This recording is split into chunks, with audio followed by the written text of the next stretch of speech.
اس کی والدہ سمیت جنوب کی طرف بذریعہ اونٹ 50 دن سفر کرنے کے بعد 1450 کلومیٹر دور حجاز کے درمیان بالکل بے آب و گیا مقام بکہ کے مقام پر پہنچا دیا، جسے آج کل مکہ کہتے ہیں۔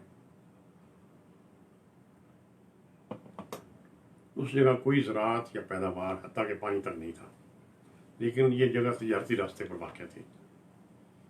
پانی کا ایک مشکیزہ اور کھجوروں کی ایک بوری چھوڑ کر حضرت ابراہیم واپس کنعان چلے گئے، البتہ بعد میں آ کر خبر گیری کرتے رہے، اور روایات میں ہے کہ 4 مرتبہ آئے۔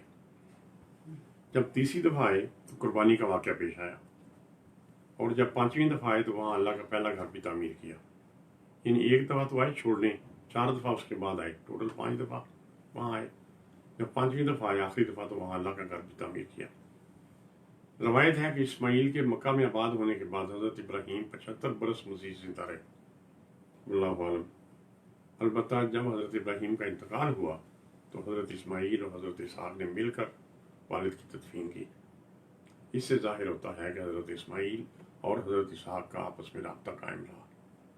ایک اور بات کہ حضرت اسماعیل کی شادی آپ کی والدہ ہاجرہ نے مصر میں اپنے خاندان میں کی، یعنی اگرچہ اس وقت فاصلے دور تھے اور اونٹوں کے ذریعے سفر ہوتے تھے، لیکن لوگ کرتے تھے، رابطے تھے۔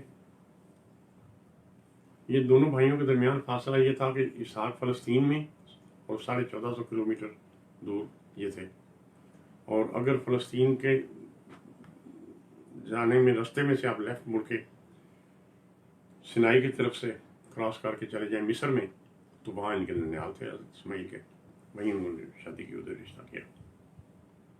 اچھا، آب زمزم، حضرت ابراہیم پانی کا جو مشکیزہ چھوڑ کر گئے تھے وہ تو جلدی ختم ہو گیا، اور حالت یہ ہو گئی کہ حضرت ہاجرہ بچے کو ایک درخت کے نیچے لٹا کر پانی کی تلاش میں قریبی پہاڑیوں صفا اور مروہ کے چکر لگانے لگیں۔ دونوں اونچائیوں کے درمیان جگہ نیچی تھی، اور وہاں پہنچتی تو بچہ نظر سے اوجھل ہو جاتا، اس لیے وہاں سے تیزی سے دوڑ کر گزرتی۔ اس طرح آپ نے بے قراری میں 7 چکر لگائے، جن کی یاد میں ہر حاجی صفا اور مروہ کے درمیان 7 چکر لگاتا ہے۔ اب امی جی کو یاد ہوگا درمیان سے تیز تیز گزرتے ہیں، اور درمیانی نیچی جگہ سے تیز تیز چل کر گزرتا ہے۔